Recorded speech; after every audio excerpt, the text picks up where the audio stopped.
Masya Allah. Ada. Sok sama. Bismillahirrahmanirrahim. Assalamualaikum warahmatullahi wabarakatuh. Ya, saya Muhammad Abdillah, kelas PAI 6D. Ya, ingin menjelaskan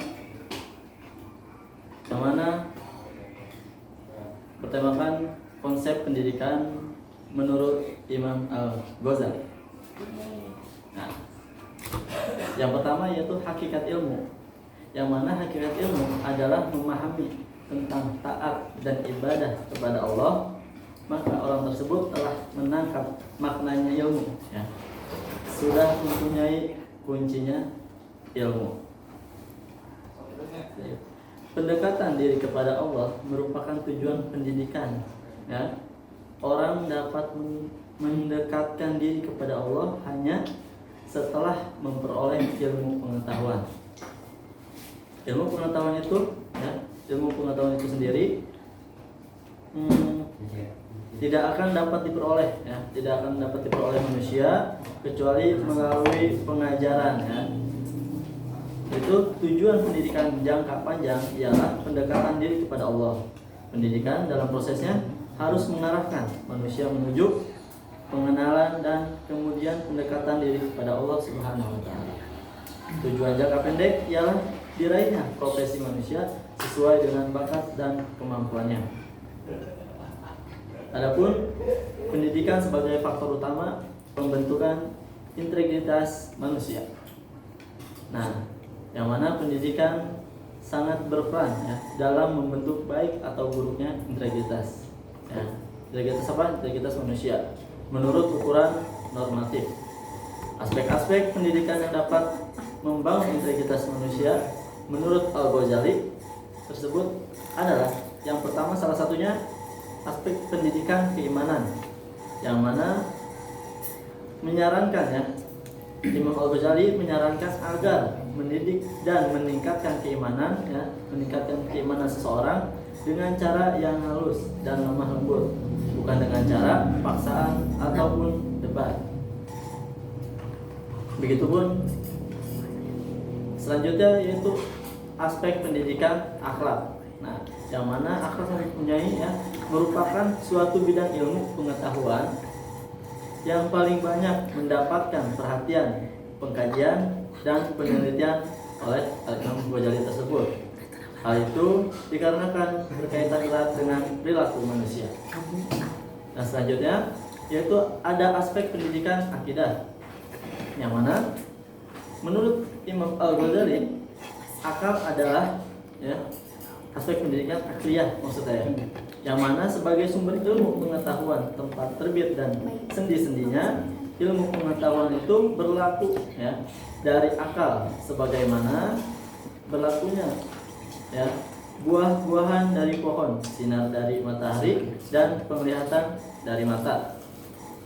Terus adapun aspek pendidikan sosial, yang mana secara sosiologis manusia adalah makhluk sosial. Manusia tidak dapat hidup seorang diri dan terpisah dari manusia yang lain. Manusia akan selalu hidup, ya, dalam kelompok dan saling menguntungkan.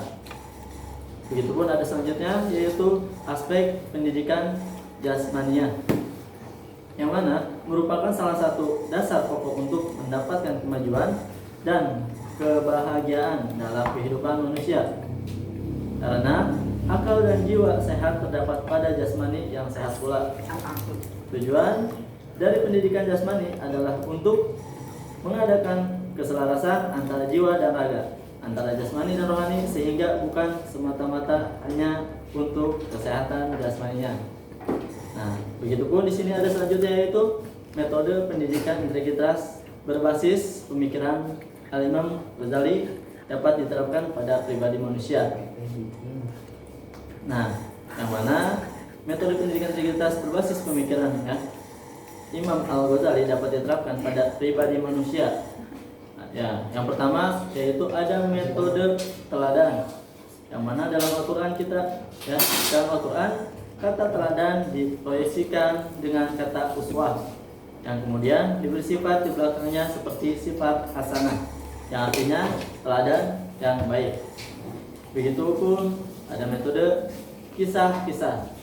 Yang mana di dalam Al-Quran selain terdapat nama suatu surat, yaitu surat Qasas yang bercerita atau kisah-kisah, ya, juga kata kisah itu diulang sebanyak 44 kali.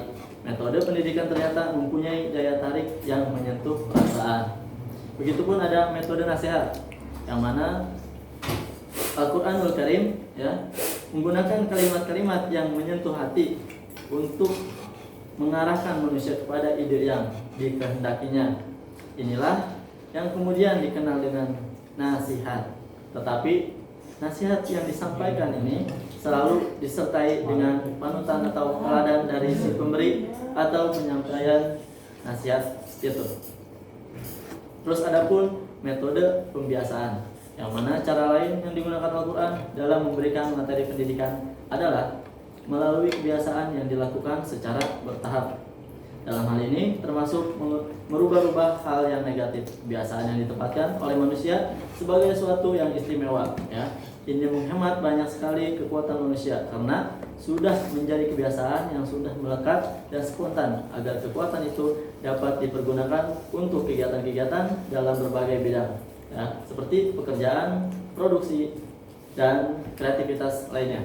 Begitupun ada metode hukum dan ganjaran, ya. Seperti Muhammad Qutb mengatakan, bila teladan nasihat tidak mampu, maka pada waktu itu harus diadakan tindakan tegas yang dapat meletakkan persoalan di tempat yang benar. Tindakan tegas itu adalah hukuman. Nah, seperti itu. Jadi yang terakhir adalah mencari ilmu adalah takwa, penyampaian ilmu adalah ibadah, mengulangi pengetahuan adalah zikir, mencari ilmu adalah jihad. Sekian dan terima kasih. Sebelumnya mohon maaf apabila kekurangan dan kesalahan saya. Mohon dibukakan pintu maaf sebesar-besarnya dan selebar-lebarnya. Wabillahi taufiq